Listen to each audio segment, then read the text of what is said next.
내가 일부러 이 두 개를 묶어놓은 거거든. 지문 두 개를. 그 이유는 읽어보고 나서 알겠니? 뭐 비슷한 내용이거든요. 그치, 뭐 비슷한 내용인 건 맞는데 사실 우리가 선별검사소, 선별진료소인가? 거기 가가지고 볼 수 있는 두 개 형태의 검사가 이거야. 네. 그래서 검사를 받으러 가면은 밀접 접촉자는 PCR을 받으세요. 나머지는 그냥 키트를 받으세요라고 하는데 키트라고 안 써져 있다? 키트라고 안 써져 있고 두 개 이렇게 나누는데 얘가 이름이 신속항원이야. 제목 안에 뭐가 들어있어? 뜻이 신속하게 항원을 검사한다. 그래서 여기에서는 이제 지문을 보면서 봐야겠지만은 한 번이라도 검사를 받으러 가서 죄를 한 번이라도 봤다면은 검사하려는 목표 성분은 항원이구나. 그런 선지가 있었지. 이 지문 전체에서 항원을 검출한다라는 말이 단 한 번도 안 나오거든. 항상 목표 성분을 검출한다. 목표 성분 이 이야기를 하는 이유가 그 선지에서 헷갈리게 하기 위해서인데 사실 일문단에서 이미 알려는 줬다. 일문단에서 항원 항체 반응 맞니? 네. 요 반응에 대해서 이야기를 하면서 요걸로 뭐 어쩌고 저쩌고 해서 검사하는 거라 그러잖아. 그런데 항체에 대해서 일문단에서 무슨 이야기를 더 해놨어? 항체 제조 기술이 발달을 했대. 항체를 제조하니까 이 둘이 짝을 맞춰가지고 결합을 하는 거니까 항체를 우리가 잘 만들게 됐어. 그러면은 뭘 검사하고 싶겠어? 항원을 검사하고 싶겠지. 그래서 항원이 목표 성분이라는 것을 일문단을 읽으면서 미리 확정을 짓고 가야 되는데 그게 아니면은 마지막까지 읽으면서도 항원이라는 말은 안 나오거든. 목표 물질, 목표 성분, 항체, 요 결합 이런 이야기가 계속 나와서 헷갈리게 돼. 근데 이게 헷갈리게 되면 사실상 이 지문은 망한 거거든. 여기서 이제 일문단에서는 대충 요 정도 확인을 하고 얘가 발달하면서 뭐 키트가 개발되고 있다고 하는데 기술 지문이 다 똑같아. 어떤 특정한 기술의 뭐 과정, 가동하는 뭐 메커니즘 이런 것들을 설명해 주는데 그렇게 그냥 설명만 해주면 어렵지 않잖아. 그래서 부분을 확대시켜. 부분을 돋보기처럼 이렇게 보게 만드는데 돋보기처럼 보게 만드는 곳이 한 군데가 아니지. 여기에서는 뭐가 있어. 그래서 키트를 만든다. 라고 했는데 키트가 어떻게 생겼는지 이 문단에서 준단 말이에요. 처음부터 이 문단에서 이 정도로 할까? 키트가 어떻게 생겼는지 쭉 알려줘. 첫 번째는 뭐니? 시료지. 시료인데 우리가 검사를 받으러 갔을 때 코에다가 면봉으로 쑤신단 말이야. 쑤신 거를 이제 이렇게 생긴 액체가 있는 데다가 녹여. 이 녹인 것을 키트 방식에서는 이렇게 가는 거고 PCR에서는 병원이 직접 해야 되니까 우리는 모르는 거야. 얘를 시료 패드에다가 떨어뜨리면은 얘가 결합 패드 그리고 이후에 반응막이 있고 흡수 패드가 있는데 이 결합 패드 이야기를 하면서 하나가 추가되지, 복합체가 추가됐지. 그래서 여기에 이제 복합체가 있는 건데 이렇게 이동을 하는 거야. 근데 흡수 패드, 시료 패드 둘 다 흡수한다라는 말이 있었잖아. 왜 얘가 흡수를 해야 될까? 요 생각하는 게 더 중요하거든. 사실 그 선지가 이제 맞다라는 것을 판단하는 것보다는 왜 흡수 패드에서는 남은 시료를 흡수할까? 왜 그래야 될까? 생각할 수 있어야 돼. 왜 그럴까? 남은 시료를 왜 흡수해야 될까? 이거 당연한 거야. 이게 지금 코로나가 아니라 인류를 멸망시킬 바이러스라고 생각해봐. 여기에서 흡수를 못하게 되면은 어떻게 되겠어? 퍼져요. 그치. 땅에 떨어질 수 있단 말이야. 얘가 흡수를 단단하게 못해주면은 떨어질 수 있다고. 이게 지금 키트를 이렇게 그려놔서 그렇지. 사실 우리 눈에 보이는 키트 내부는 이게 플라스틱으로 다 감싸져 있거든. 그렇잖아. 우리 눈에 보이는 키트 내부는 이 시료 패드에서 시료를 떨어뜨리는 요 동그란 거, 아주 작은 구멍 하나, 그리고 이 반응막 요 정도 말고는 전부 다 플라스틱이란 말이야. 근데 얘가 흡수를 못하면은 이런 데로 떨어져가지고 혹은 역류할 수도 있겠고 검사 결과 제대로 안 나올 수도 있겠지. 뭐 그런 위험성들 혹은 부정확함 이런 것을 좀 극복하기 위해서 흡수 패드에서는 반드시 흡수를 해야 된다. 근데 어쨌든 중요한 거는 이 두 개거든. 확대를 시키는 건 이 두 개야. 그런데 확대를 시킨다고 해서 이 확대한 것을 순차적으로 나열을 친절하게 해주진 않아. 정보들이 섞여 있다. PCR도 마찬가지야. 굉장히 비슷한 주제고 굉장히 비슷한 주제니까 당연히 내용도 굉장히 비슷하거든. 얘를 알면 PCR 아는데도 훨씬 도움이 많이 되니까 이 결합 패드에서 이제 다시 복합체 이야기를 하지. 반응막을 지나 흡수 패드로 간다. 그리고 다시 결합 패드에서 이제 복합체 얘 이야기를 하는데 얘는 뭐야? 뭐 더하기 뭐야? 금이랑 있죠. 아니지. 금 나노 입자 또는 형광 비드가 뭐야? 표지물질이지. 표지물질. 그치? 표지물질이 금 나노 입자 또는 형광 비드 등인 거야. 표지물질에다가 특정 물질인 거지. 그래서 이 복합체는 표지물질 더하기 특정 물질인데 이 표지물질은 어떤 역할을 가지고 있어? 어떠한 특정한 특성을 가지고 있지? 표지물질은 발색 반응에 의해서 색깔을 띈다. 색깔을 띈다. 그래서 표지물질이 없으면은 발색 반응이 일어날까? 안 일어나겠지? 그럼 색깔이 나타날까? 안 나타나겠지. 그런 선지가 또 있었지. 그리고 특정 물질을 이야기를 해야 되는데 특정 물질은 키트의 방식에 따라서 다르대.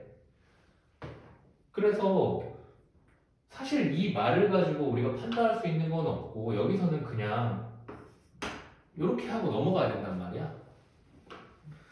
그리고 반응막으로 가고 있죠. 앞에서 이제 과정 설명을 해주고 뒤에서 다시 이야기하면서 이 두 군데를 좀 확대를 시켜서 보여주는 거야. 여기 이야기를 했고 이제 다시 여기 이야기를 하는데 반응막에는 띠 모양으로 두 가닥 고정되어 있대. 요렇게 해서 앞을 검사선, 뒤를 표준선이라고 한다. 근데 재밌는 거는 검사선 그리고 표준선이 의미하는 바가 다르지.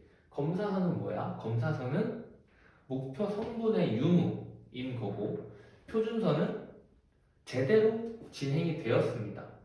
그래서 검사선이 만약에 발색되었다고 하더라도 표준선이 발색이 안 되면은 사실 그 검사는 제대로 진행이 안 됐기 때문에 뭐라고 하지? 이 결과를 받아들일 수가 없게 되는 거야. 폐기하게 되고 그리고 다시 검사를 진행해야 되는 거지. 표준선이 반드시 발색이 되어야 이 검사 결과를 신뢰할 수 있다. 그리고 다음 문단으로 가서 직접 방식이랑 경쟁 방식으로 제작이 된다라고 하는데 여기에서 이야기하는 키트 그리고 방식 이 두 가지 단어를 보고 최상위권들은 앞에서 이야기했던 얘랑 연결을 짓게 돼. 자동적으로 연결이 돼. 최상위권. 여기에서 뭐라 그랬어? 키트 방식에 따라 다르다라고 했지. 그리고 몇 줄 지나가지고 다음 문단을 가서 키트 방식 두 가지를 이야기를 해주고 있잖아. 자연스럽게 연결이 돼야 됩니다. 그래서 여기에서 직접 방식이 있고 그리고 경쟁 방식이 있는데 요거 이렇게 오는 게 아니라 지금 이렇게 읽어가지고 이렇게 갔다가 다시 이렇게 올라가는 거야. 직접 방식에서는 복합체에 포함된 특정 물질, 복합체가 표지 물질이랑 특정 물질로 이루어져 있으니까 당연히 특정 물질 복합체 포함되어 있는 거지. 그래서 이 특정 물질이 직접 방식에서는 상체래요. 그리고 경쟁 방식에서는 여기에서도 항원이라는 이야기를 안 하고 여기서도 목표 성분 그 자체라고 이야기를 하잖아. 그래서 이렇게 되는데 이 시료에서도 사실 목표 성분이 있고 시료에서 목표 성분이 있지. 이 목표 성분이 항원이다라고 1대1로 대응을 못 시키게 되면 계속 그냥 목표 성분 가지고만 끌고 가야 되는 거야. 훨씬 더 어려워지지. 왜냐? 항원 항체 반응을 가지고 설명하는 게 키트인데 목표 성분 반응 뭐 이런 게 아니잖아. 항원으로 반드시 바꿔줘야 된단 말이지. 그래서 요 직접 방식 같은 경우에는 결합 패드에서 항체랑 항원이랑 만나면 당연히 붙겠지. 그런데 여기에서는 붙지 않아. 여기서는 싸우는데. 그래서 직접 방식에서의 검사선 같은 경우는 목표 성분이 항체와 요 결합 패드 복합체에서 먼저 항원 항체 반응을 일으키는데 충분히 많을 경우에 뭔가 좀 남아 돌 거 아니야. 그런 생각을 할 수 있잖아. 뭔가 좀 남아 돌 거고 이렇게 좀 남아 돌 경우에 여기에 있는 항체랑 항원이랑 결합을 한다. 그래서 검사선에 발색이 된다라는 이야기인 거야. 얘가 결국은 이렇게 오는 거지. 그래서 직접 방식에서 발색의 의미는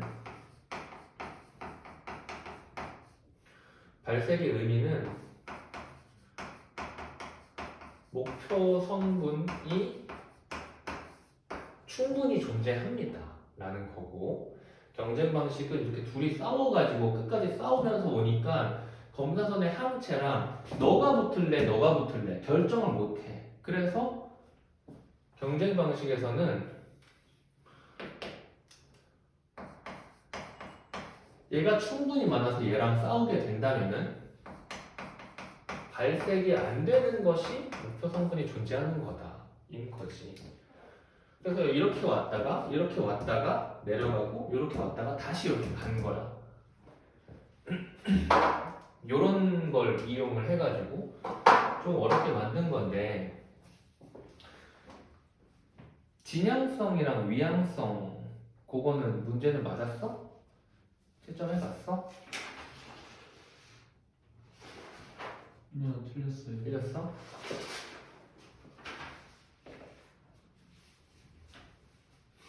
요거 이야기하기 전에 그 3문단의 마지막 부분 보면은 3문단의 마지막 부분 보면 직접 방식은 뭐 세균이나 분자량이 큰 단백질, 그리고 경쟁 방식은 항생 물질처럼 목표 성분의 크기가 작은 경우에 이용한다 그랬잖아. 이거 뭐 쓸데없는 정보처럼 보이지만은 넘겨보면은 3점짜리 보기 문제에 살모넬라균은 뭐야? 세균이야 아니면 항생 물질이야? 세균. 세균이지. 다시 앞으로 가가지고 세균은 어떤 방식? 직접. 그치. 직접 방식. 그래서 요걸 물어본 거야. 직접 방식의 특정 물질은 항체냐 항원이냐? 요걸 물어본 거야. 그런데 얘는 직접 방식으로 한다 그랬잖아. 세균이니까. 그런데 이번 선지는 무엇을 이야기하고 있어? 복합체에 뭐가 붙어 있다고? 살모넬라. 살모넬라균은 항원이야 항체야? 항원이지. 그치? 1에서 2번이 틀린 거야. 음. 요걸 물어보고 있는 거였어. 나머지는 그냥 다 내용일치처럼 이야기를 하고 있는 거였고 결국은 원리를 잘 이해를 했어야겠지. 얘가 요 문단에서만 나와 있는 게 맞구나. 이 문단, 3문단. 3문단에서만 나와 있는 게 아니라 사실은 이 문단에서 이야기하는 거에서 시작이 돼서 정보가 이 문단에서 3문단이 합쳐지는 거야. 그리고 이제 진양성 뭐 이런 걸 해야 되는데 이 문제는 진짜 좋은 게 과학기술에서 그리고 경제 지문 정도까지 해가지고 요 뭐 대소관계라든지 뭐 변화에 따른 결과가 어떻게 전제가 어떻게 변하면은 뭐 결과가 어떻게 변하나 독립변인가 종속변인의 관계 이런 걸 되게 막 물어보는 걸 좋아해. 왜 좋아할까? 다 틀리니까. 매번 다 지문만 다르다 뿐이지 지문에서 서로 비례관계, 반비례관계 뭐 이런 것들 다 알려주고 설명을 해주고 문제를 내? 그러면 또 틀려. 그러니까 다음번에 또 내는데 또 틀리는 거야. 살짝살짝 바꿔가지고 무한으로 내는 거지. 그게 전에 이야기했던 환율도 마찬가지인 거고. 그래서 이런 과학이나 기술에서 빈칸 문제는 굉장히 좋아. 이게 어려웠다면 다른 빈칸 넣는 문제들도 많이 어려울 거고 그것들은 잘 해결이 됐다고 하더라도 나중 가서 또 어려울 가능성이 크거든. 그래서 관계 같은 게 나오면은 꼭 눈에 잘 넣어놓고 틀린 거 있으면 복습도 꾸준히 하고 인강 뭐 많이 듣고 사실 이게 별로 중요한 건 아니거든. 수능 공부는 사실 강의는 최소화해야 돼. 강의는 최소화하고 내가 스스로 읽고 쓰고 고민하고 그 과정을 거의 공부의 대부분으로 생각을 해야 되는데 지금은 뭐 그렇지만은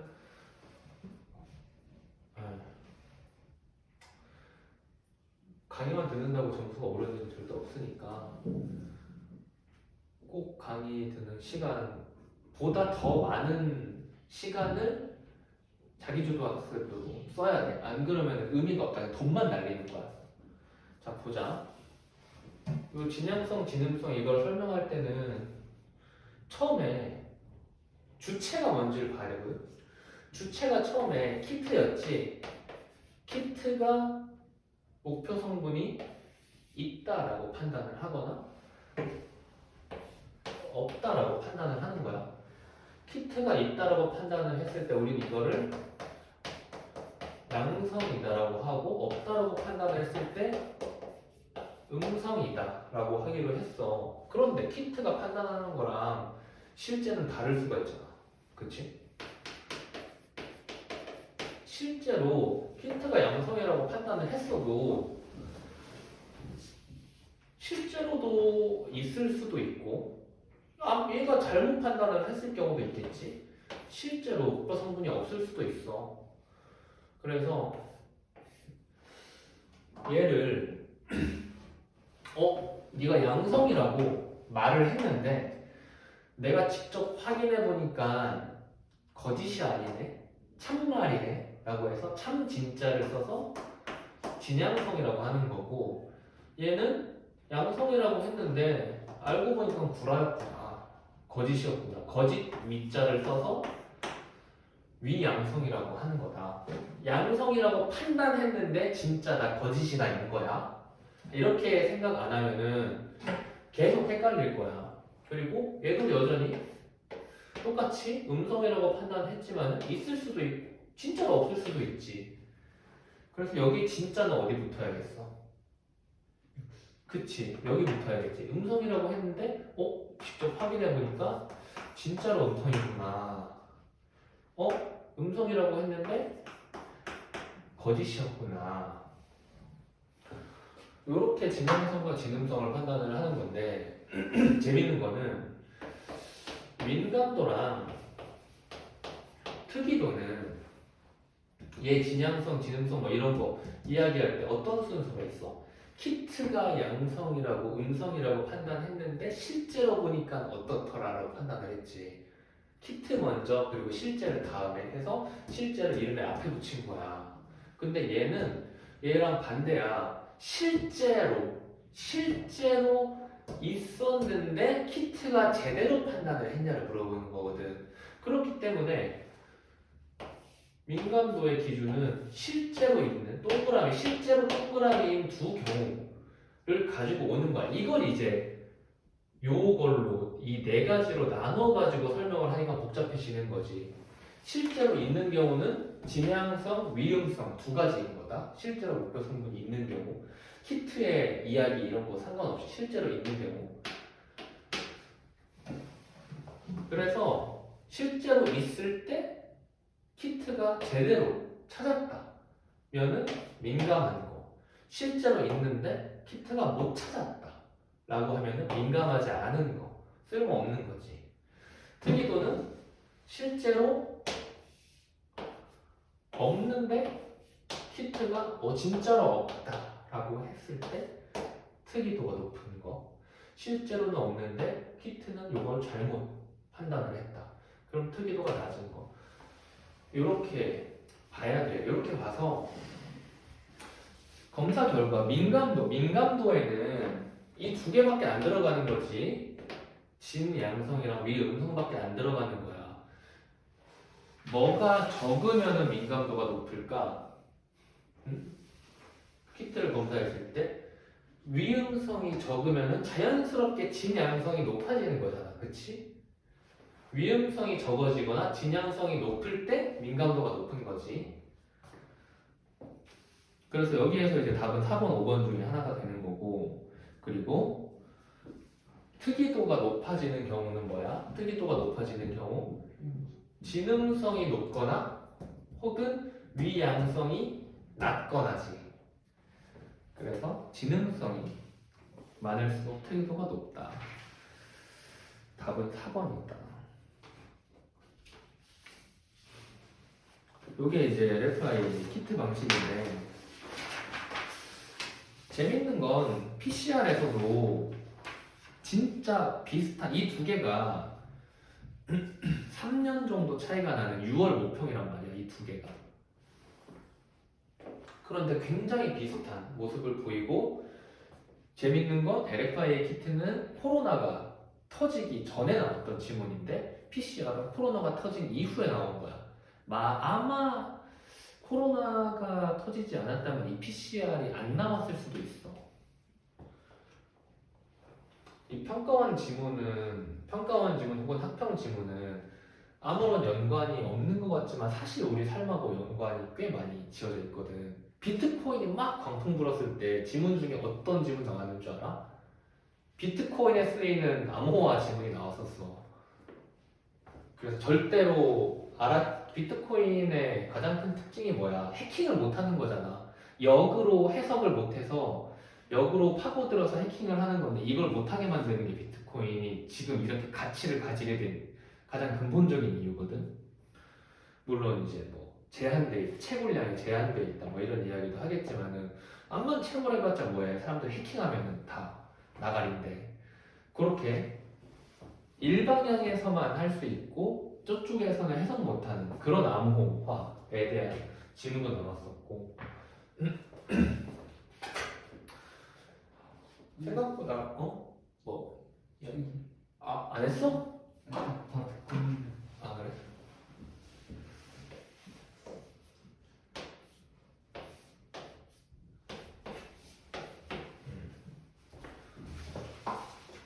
여기까지고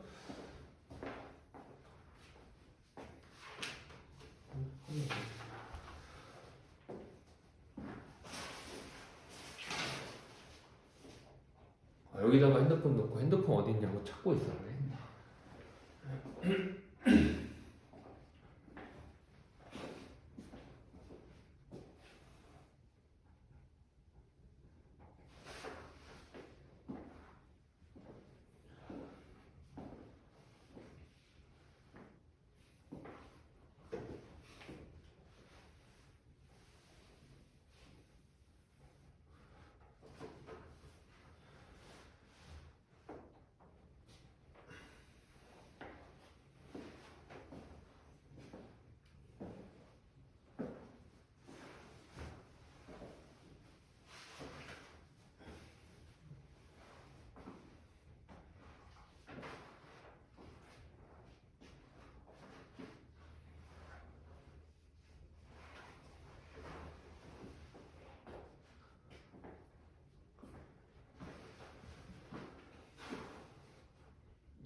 PCU 같은 경우에는 대문자, 알파벳 대문자가 진짜 많았지. 네. 그래서 처음에 보면서 턱 하고 숨이 막히고 시작하는 경우도 되게 많거든. 근데 오히려 얘를 뭐 오히려 좋아 이런 말 있잖아. 생각을 조금 달리 해보면은 얘네들은 그냥 계속 반복해가지고 쓰이는 이름이란 말이야. 얘들이 많이 반복이 될수록 우리가 실제로 봐야 되는 그 연결고리들은 적어지는 거거든. 얘들은 그냥 이렇게 생긴 이런 이름이라고만 생각을 하고 그냥 넘겨버리면 실제 독해해야 되는 양 자체는 엄청 많이 줄어든단 말이야. 그걸 할 건데 보면 어찌됐건 필요한 게 얘도 일단 여기서 시작을 하는 건데 모른다. 그런데 이 PCR이라는 녀석은 제일 좋은 특징, 제일 큰 특징이 뭐지? 노벨 화학상을 받을 정도로 큰 특징, 엄청 큰 혁신. 연기소리나요? 그치? 하나라도 있으면 염기 서열을 아는 DNA가 하나라도 있으면은 이를 다량으로 증폭할 수 있다. 그래서 여기에서는 항원 항체 반응 이야기를 했지만은 여기에서는 DNA 증폭 이야기를 하고 있는 거야. 그러면 여기에서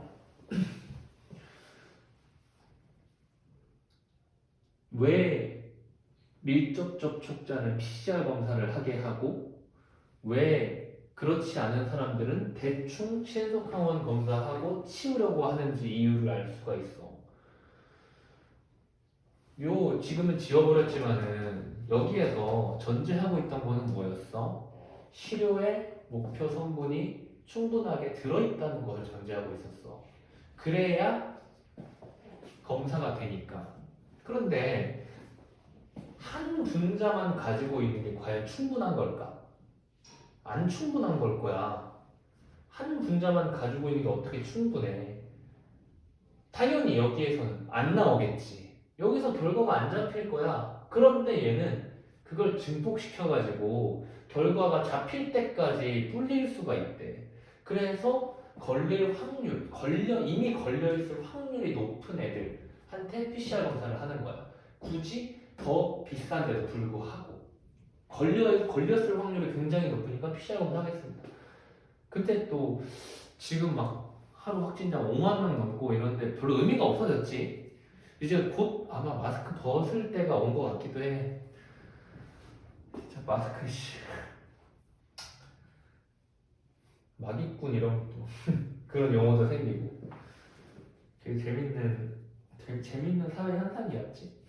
근데 아마 지금 시점이 아니고서는 너희들이 이 둘 다 엄청 좋은 지문이거든. 이 지문과 실제 생활이 맞닿아 있는 경우는 없을 거야. 지금. 그래서 고1 애들도 요번에 이걸로 했거든. 다 죽으려고 그러더라. 자, DNA 증폭을 한다고 했는데 이 과정이 중요한 건데 얘도 맨 처음에 스르륵 뭔가 제시를 해주고 나서 그걸 좀 더 확대를 했다. 그래서 일문단에서 이야기하는 것이 뭔지 정확하게 이해를 못했다고 하더라도 그냥 넘어가면 돼. 어차피 이거 모르는 말들이니까. 근데 뭐가 중요한지 체크는 됐어야지. 열거하는 애들은 내가 체크하라 그랬잖아. 주형 DNA 그리고 프라이머 주형 그리고 프라이머 그리고 중합효소 그리고 뭐 네종의 뭐 뉴클레오타이드 이런 이야기가 있는데 읽어보면은 얘는 별로 중요성이 없는 애라는 것을 알게 될 거고 제시해준 전부 다 완벽하게 말해줄 필요가 없는 거잖아. 이 과정을 알려주는 게 중요한 거지. 그래서 여기에서 내용들을 외우려고 생각을 하면 안 된다. 외우려고 생각을 하는 순간 이미 나가리. 여기에서는 이제 항원 항체 요것을 구분하지 못하면 나가리였는데 여기에서는 일문단에서 이렇게 막 다다다다 이야기해 주는 것을 암기하려고 하는 순간 나가리인 거야. 대충 요 정도가 있구나 정도만 확인을 하고 넘어갑니다. 넘어가서 이 문단으로 가보면 PCR 과정 우선 열을 가해 이중을 근데 이 이중은 뭐야? 이중은 뭐야? 열을 가해 이중가닥의 DNA 뭐야? 이중가닥 DNA가 1문단에 나왔어. 얘가 주형 DNA잖아, 그치? 이렇게 조합을 해나가는 거야. 그래서 주형 DNA는 처음에 끊기 전에 이중가닥 DNA다. 그리고 두 개의 단일 가닥으로 분리하는 걸로 시작을 하는데 이 안에 표적 DNA가 있겠지? 그치? 이 안에 표적 DNA가 있을 거야. 이후 각각의 단일 가닥 DNA 여기에서 나눠진 거니까 얘가 이제 열을 이렇게 가하게 되면은 단일 하나 그리고 단일 하나 이렇게 단일 두 개로 갈라지는데 여기에 프라이머가 결합을 한대.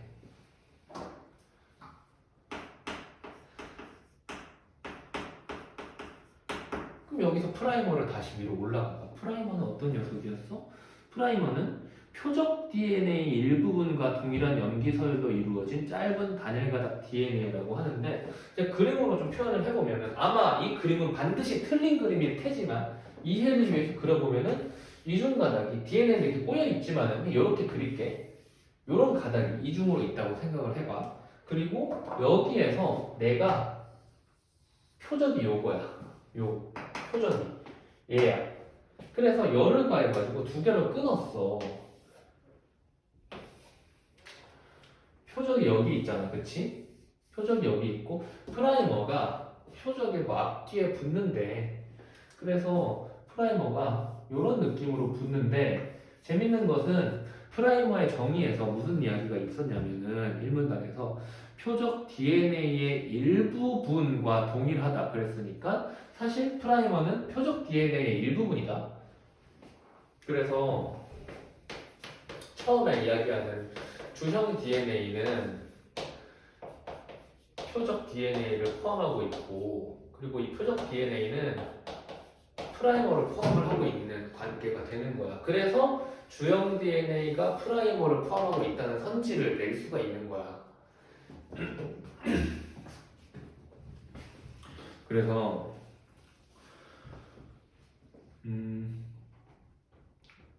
프라이머가 결합하면은 효소에 복제된다 이런 이야기를 하고 있는데 이제 뭐 정확히 뭐 어떻게 되는지는 모르겠지만 아무튼 두 개의 이중가닥이 생긴다라고 했으니까 단일이 두 개잖아.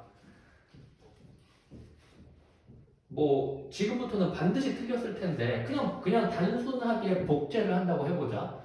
효소에 의해서 복제를 해서 이중 두 개가 만들어진다 그랬잖아. 그냥 요거 그냥 그대로 해보면은 요런 녀석이 있을 거고 그리고 요런 녀석이 있을 거야. 어찌됐건 얘가 뭐 틀렸고 말았고 그거를 다 그냥 무시하고 요 빨간 녀석이 어떻게 변했는지만 확인을 해보면은 빨간 녀석은 처음에 하나에서 두 개로 늘어난 거지. 그치? 그래서 표적이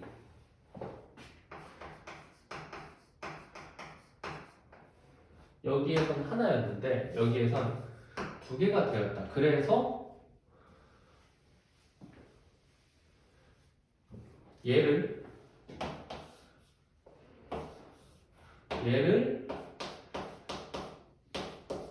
사이클이라고 이야기를 하고 이 한 사이클이 끝나면은 표적의 양이 두 배로 증가한다라고 이야기를 한 거지.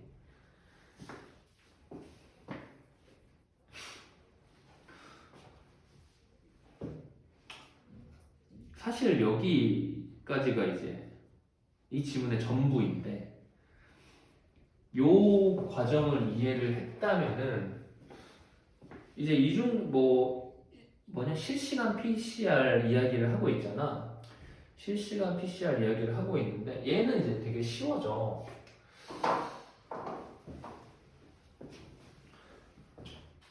전통 같은 경우에는 이런 식으로 사이클을 반복을 시킨단 말이야. 사이클을 반복을 시켜가지고 따따따따 반복을 시켜서 표적의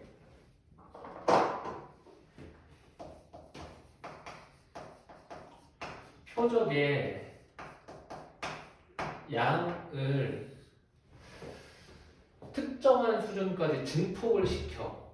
그치? 그리고 특정한 수준까지 증폭을 시킨 상태에서 발색도라는 걸 정하니까 사실상 이 표적의 양이랑 발색도는 고정되어 있는 거란 말이야. 전통적인 방식에서는 고정이 되어 있는 거야. 최종적인 표적 양에다가 발색 물질을 발라가지고 발색을 시킨다 그랬잖아. 그리고 실시간으로 가보면은 실시간은 전통적인 PCR과 동일하게 요 최종까지도 사실은 동일하지만은 요 과정에서 개입을 해가지고 발색을 시키는 게 실시간이다. 그래서 실시간이다. 전통 PCR은 실시간으로 못 보고 다 끝난 이후에만 볼 수 있으니까 실시간이란 말을 못했던 거고. 그래서 이중가닥 DNA 특이염료는 어디에 결합을 하는 거냐면은 이중가닥 DNA에 결합을 하는 건데 어떤 이중가닥? 새로 생성된 이중가닥이지. 새로 생성된 이중가닥이 뭐야? 새로 생성된 이중가닥? 여기지 여기. 그치? 요 한 사이클을 기준으로 했을 때 원래 있던 거, 새로 생성된 거. 그래서 요 기억은 여기에서 확인할 수 있고 두 번째 사이클에서도 두 번째 사이클을 기준으로 해도 새로 생성된 거는 여기지. 여기서도 확인할 수가 있고 근데 사이클은 한 바퀴 돌 때마다 2배씩 된다면서 여기서는 4배가 되겠지. 그런데 얘가 단점이 있대. 단점을 보니까 얘가 단일로 나뉜 다음에 나뉜 단일이 이중으로 다시 증폭이 되는 이 과정에서는 프라이머라는 애가 달라붙어 줘야 하는 게 굉장히 중요한데 재밌는 거는 표적에 프라이머가 이렇게 달라붙어 줘야 되는데 정확히 말하면 표적이 요렇고 표적의 일부분과 동일한 프라이머가 이렇게 달라붙는 거다. 이렇게 달라붙으면서 복제가 되어야 하는 건데 요런 녀석도 생겨버린다 이거야. 얘가 복제가 되면은 이렇게 되겠지. 얘도 새로 생성된 이중이기는 한데 빨간색이 없는 이중이잖아. 어찌됐건 얘도 기억으로 발색이 된다 이거야. 그래서 잘못할 수가 있다. 실제로 이런 경우가 많이 일어나니까 얘가 문제라고 지적을 한 거겠지. 그러면은 이 단점을 어떻게 극복을 해야겠어? 프라이머랑 연관이 없되 표적과 관련을 지으면 될 거 아니야? 그치? 그래서 프라이머랑 결합하지 않는 표적의 부분에 붙는 녀석이 바로 니은이라는 거야. 프라이머랑 관련이 없어야 되니까. 이 문제는 프라이머가 있음으로써 나타난 문제니까 이렇게 해주는 건데 재밌는 거는 어찌됐건 얘네 둘 다 똑같이 요 결합 과정에서 일어나는 거거든. 결합 과정에서 일어나는 건데 얘도 어떻게 보면은 니은이랑 기억이랑 비교해 보면은 실시간과 전통이랑 좀 비슷한 느낌이야. 왜냐면은 얘는 요렇게 쭉 과정이 일어나게 되고 그 끝에서 붙여주는 녀석인 거지. 실시간 그리고 이 전통 PCR은 뭐였어? 전통 PCR은 사이클이 다 진행된 이후에 발색을 시키는 거였잖아. 실시간은 그 사이클 과정 하나하나마다 확인을 하는 거였으니까 얘는 이걸 만약에 과정이라고 하면 이 과정의 끝에서 검사를 하는 녀석이었다면은 니은은 여기에서 달라붙겠지. 프라이머가 안 붙은 표적의 일부에 붙는데 여기에서는 형광물질이라는 녀석이랑 소각물질이라는 녀석이 같이 붙어 있어서 얘가 빛나는 걸 얘가 억제를 해준다는 거야. 그런데 여기에서 이중으로 복제가 되어가는 과정이 있겠지. 요 과정 속에서 이 소방이 떨어져 나가니까 형광만 남아서 빛이 나게 된다는 거지. 대충 이런 말이 맞니?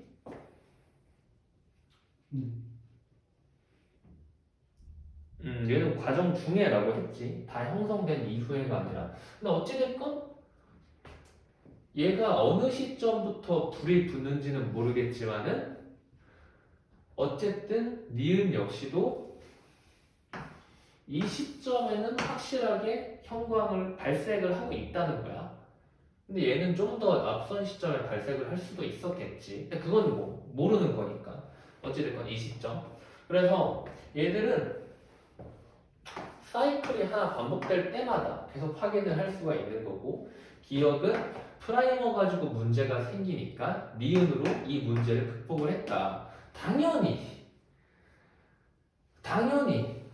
키트 검사보다 PCR이 더 비싸겠지. 그치? PCR 검사 중에서도 전통 PCR보다는 실시간 PCR이 더 비싸겠지? 실시간 PCR 중에서 실시간 PCR 중에서 전통에 해당하는 게 기억이란 말이야. 요 녀석보다는 소각물질까지 쓰고 중간에 붙여가지고 떨어지고 뭔가 이 공정이 더 걸리는 니은이 더 비싸겠지. 이런 이야기였는데 사실 요 기억이랑 니은 이야기는 뭐라고 해야 될까? 굳이 사실은 없어도 되는 거거든. 여기에서 이야기 진짜로 말하고 싶은 바는 PCR 검사가 지속될 경우에 이 발색도, 표적의 초기 농도, 그리고 사이클 횟수는 어떻게 될까? 이걸 물어보고 싶었던 거야. 그래서 3점짜리 보기 문제 대문짝만하게 문제를 낸 거잖아. 어떻게 되냐면 어찌됐건 간에 맨 마지막에 표적의 양, 발색도는 똑같다 그랬잖아. 일정한 정도에 도달해야 되는데 실시간 그 과정에서도 확인할 수 있는 게 특징인 거고. 그러면 얘를 그냥 임의의 수로 정해보자. 두 배씩 한다 그랬으니까 뭐 8또는 16, 오늘 여기서는 16이라고 하자. 16은 목표로 했던 표적의 양이자 곧 발색도인 거야. 목표 발색도인 거다. A랑 B가 있어. A랑 B가 있는데 A가 B보다 표적 DNA의 초기 농도가 높대. 이제는 이 표적 DNA의 초기 농도가 무슨 말인지 이해를 했잖아. A가 높대. 표적이 A가 있고 B가 있는데 A는 초기 농도 2, B는 초기 농도 1이라고 해보자. 그러면 2가 16까지 가는데 1이 16까지 가는데 2를 몇 번 곱하면 돼? 너무 쉬운 거지? 그치? 2가 16까지 가는데 8 곱하면 되니까 2의 3승이잖아. 그치? 2가 16으로 가려면은 2의 3승을 곱하면 되고 1이 16으로 가려면은 2의 4승을 곱하면 돼. 이 3하고 4는 뭐지? 2배로 늘리는 사이클이 반복된 횟수인 거야. 그래서 이 식이 이래서 더러워 보이겠지만은 x 곱하기 2의 n승은 y라는 너무 간단한 식인 거고, 여기서 우리가 얘를 16이라고 정했고 이가 1 또는 2라고 정했다면 그럼 이건 너무 쉬운 거잖아. 그치? n. 이 n이 ct 값이라는 거고 b가 1, a가 2니까 이 n은 b에서는 2의 4승이니까 4고 a에서는 2의 3승이니까 3이지. 사이클이 4번 반복됐습니다. 사이클이 3번 반복됐습니다. 라는 말이야. 그래서 B의 경우는 CT 값은 4고 최종 발색도는 16인 거지. A의 경우 CT 값은 3인데 A 역시 그 CT 값에서의 최종 발색도는 16인 거야. 그래서 CT 값은 다르지만 초기 농도도 다르지만 어찌됐건 최종 발색도, 최종 표적의 농도는 똑같아야 된다고. 그래서 가를 보면은 사이클이 진행됨에 따라 시간당 증가량은 당연히 2로 시작하고 1로 시작했으니까 매번 얘가 얘보다 2배가 더 많겠지. A가 B보다 많겠고, 그리고 나를 보면 실시간 PCR에서의 CT 값은 뭐지? A는 3이고 B는 4인데 어찌됐건 발색도는 둘 다 똑같다. 그치? 이 발색도를 표적의 농도라고 이야기해도 둘 다 똑같다가 되는 거야. 그리고 다 보면 따라서 실시간 PCR의 CT 값은 이렇게 따라서라고 해놔가지고 얘도 똑같다라는 생각을 하게 만들었단 말이야. 절대로 아니지. 절대 아니야. 초기 농도가 다르면은 CT 값은 무조건 다를 수밖에 없는 거야. 결론적으로 가야 되는 지점이 똑같기 때문에. 뭐 질문 있니? 아니요. 집에 가서 꼭 복습 다시 한번 해보고